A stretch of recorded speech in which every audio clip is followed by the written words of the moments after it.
The initial agreement, which Armenia and Azerbaijan had been negotiating for 3 years, was published by mutual agreement. It has 17 articles. The beginning of the text refers to the fundamental documents of the UN and the OSCE and the Almaty Declaration. The first article states that the parties recognize the borders of the republics from the Soviet period. Article 2. In full conformity with Article 1, the parties confirm that they have no territorial claims against each other and will not advance such claims in the future. The parties will not undertake any action, including the planning, preparation, encouragement, and support of such actions aimed at fully or partially dismembering or undermining the territorial integrity or political unity of the other party.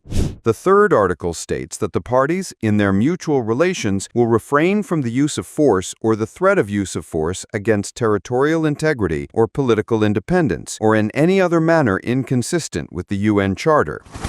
They will not permit any third party to use their territories for the use of force against the other party in a manner inconsistent with the UN Charter. The fourth states that the parties will refrain from interfering in each other's internal affairs. Article 6. In full conformity with their obligations under Article 1 of this agreement, the parties will conduct negotiations in good faith between the relevant border commissions in accordance with the agreed-upon regulations of the commissions for the purpose of concluding an agreement on the delimitation and demarcation of the state border between the parties.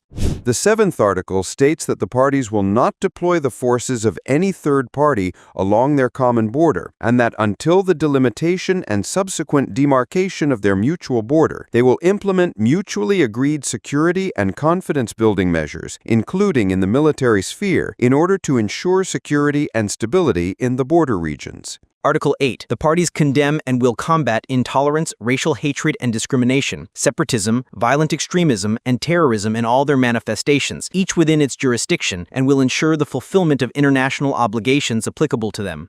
The ninth article is about missing persons and the forcibly disappeared. The parties will exchange information regarding them. They will also engage in the search for and proper return of remains. However, the relevant arrangements on these issues will be negotiated and detailed in a separate agreement. Article 12. The parties will be guided by international law and this agreement in their bilateral relations. Neither party may invoke the provisions of its domestic legislation as a justification for its failure to perform this agreement. An Armenian-Azerbaijani commission will be established to monitor the implementation of the agreement. Within 1 month after the agreement enters into force, the parties will withdraw, cancel, or otherwise resolve any and all interstate claims, complaints, protests, objections, proceedings, and disputes submitted in any legal forum relating to issues existing between the parties prior to the signing of this agreement, and will not initiate such claims, complaints, protests, objections, or proceedings, and will not in any way become involved in complaints, protests, objections, or proceedings submitted by any third party against the other party. In addition to withdrawing all claims, the parties also commit not to carry out, encourage, or engage in hostile actions against each other in diplomatic, informational, and other spheres that contradict this agreement, and will hold regular consultations for that purpose.